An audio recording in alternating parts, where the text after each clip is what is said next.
Welcome everybody. We have an exciting show today on who we are. My name is Marcus Murakami, and today I'm here with Dr. Christopher O'Brien, a world traveler. He's an anthropologist, and we're lucky enough to have him on campus as one of our teachers. I would like to say that today we're going to have a special musical guest, so please stay tuned for the end of our interview because I think you're in for a really good treat. We're trying to get to know the staff and students here on campus, and I've heard you have quite an interesting story. And the first thing I'd like to ask is if you could introduce yourself and let us know a little bit about yourself. My name is Christopher O'Brien. I'm a adjunct professor here at Lassen Community College. My daytime job is with the U.S. Forest Service, where I'm a staff officer for public services. What that basically means is that I manage recreation, heritage, wilderness, and a variety of things there. I'm actually from Northern California. Grew up in Paradise, so I'm a Bobcat by history. So my apologies to all the Grizzlies out there. But I went to school as an undergraduate at UC Davis, studying anthropology, and then went to graduate school at the University of Wisconsin in Madison, where I got my master's and my doctorate in anthropology. What exactly is anthropology, and is there a specialty in that anthropology area that you like to deal in? Anthropology, broadly defined, is really the study of humans. If you go to a university or a college, there are typically 4 subdivisions of anthropology that are recognized. Physical anthropology, which is a course that I teach here on campus. Then there is archaeology, which I also teach an archaeology course on campus, and that's really the focus that I had as a graduate student. Then there's cultural anthropology, which is modern cultures, generally comparative in nature. I think as a kid, like most kids, I was interested in dinosaurs. Okay. Had my plastic dinosaur collection. Is it more interesting in Africa than the United States as far as what you do? I mean, because I would assume that there's more history. I know that some of the history books say 10,000 to 15,000 years ago is when man first started showing up here in North America. Right. Charles Darwin noted way back in the 1850s that Africa was likely to be the cradle of humankind, and he was proven correct. It's where we find the oldest remains of early humans, or what we call hominids. The earliest Homo have been found in East Africa, probably around 2.5 million years. So it's a significantly different time frame than we find here in North America. Now, I haven't looked for or found early hominid fossils. I would have loved to have done that.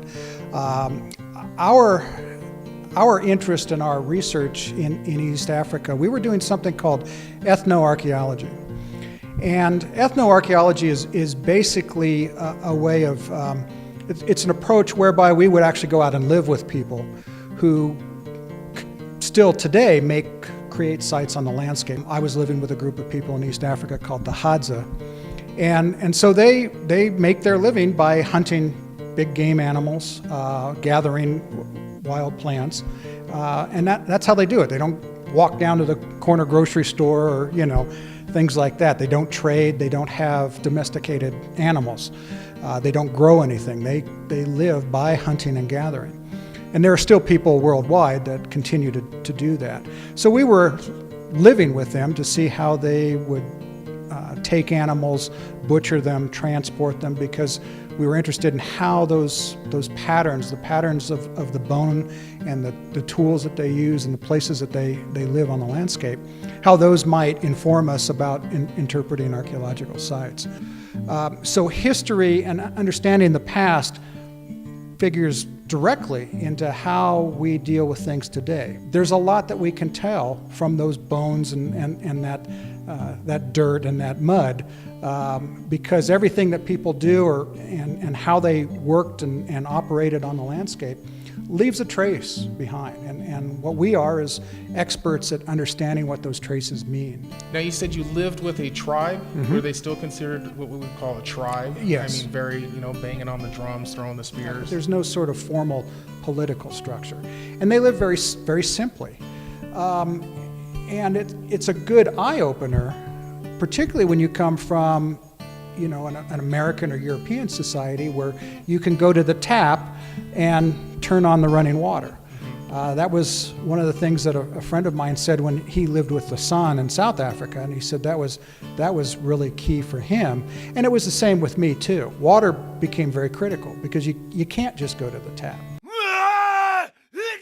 The other thing about being with any group of people that I think is important is the old cliche of, when in Rome. And so I tried to live as the Hadza lived.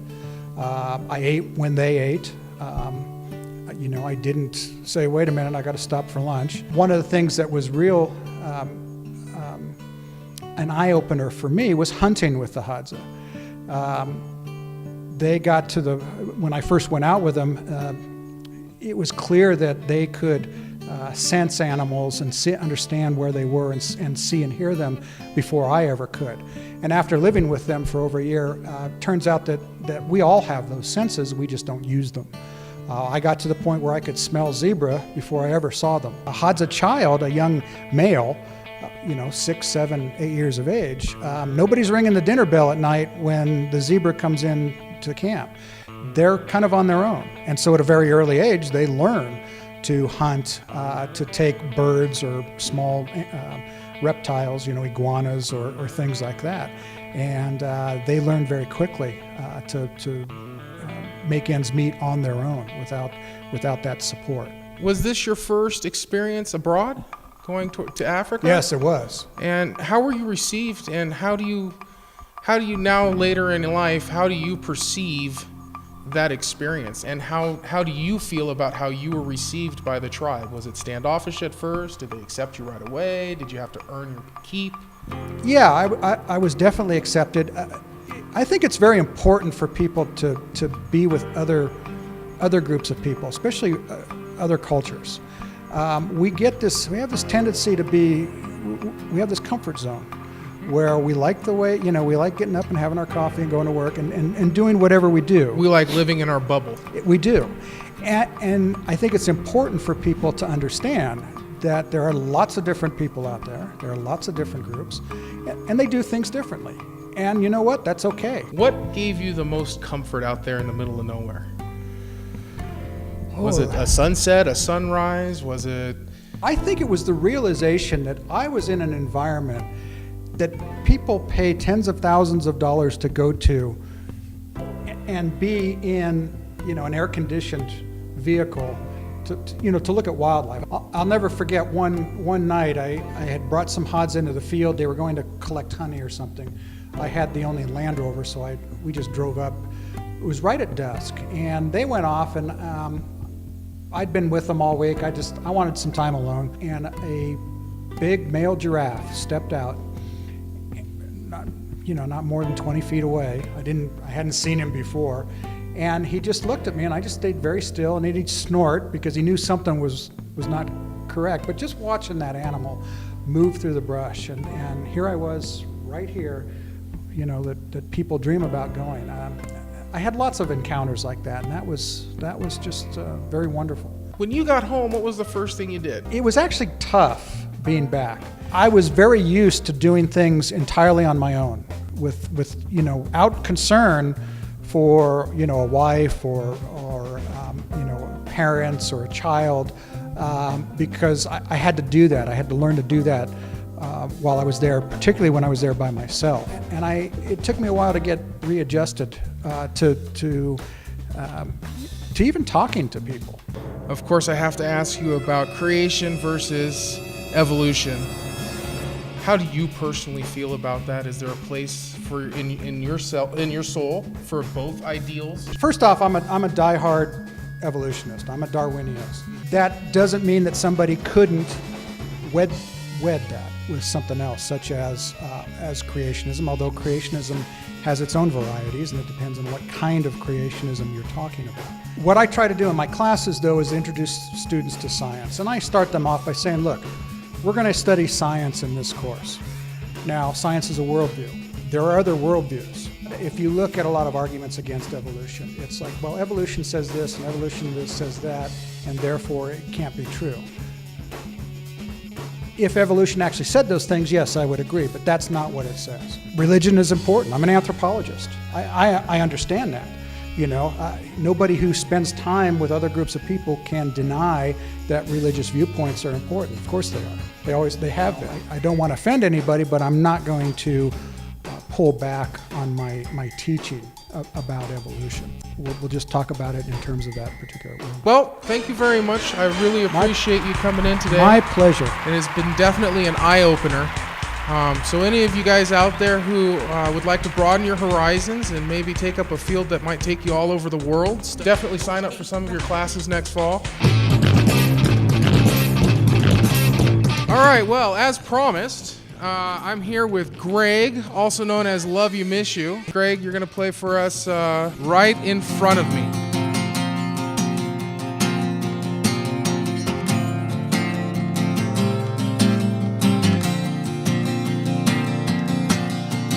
Things just out of reach.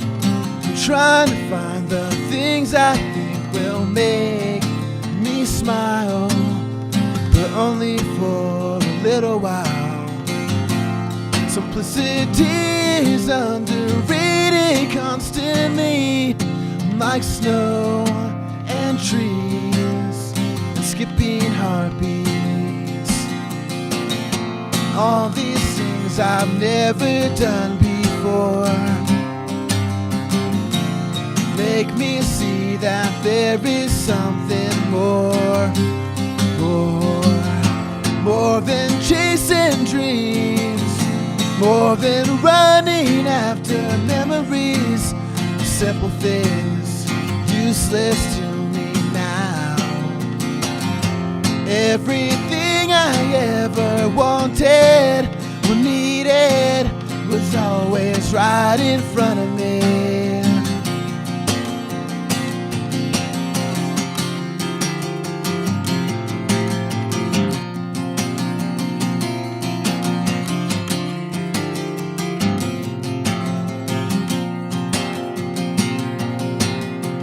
Happy and content, things I never was before I knew your name.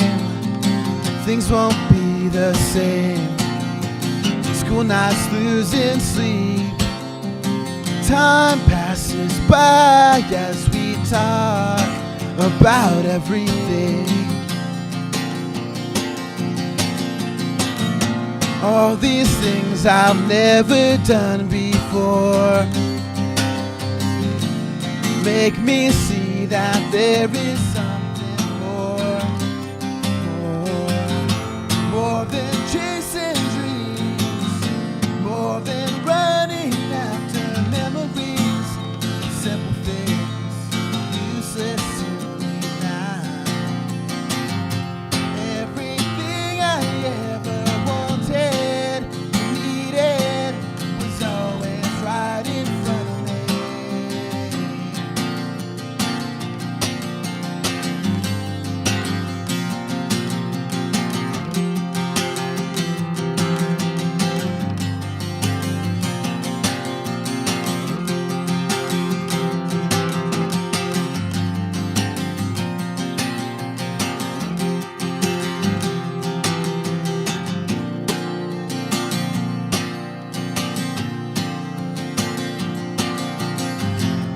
More than chasing dreams, more than running after memories.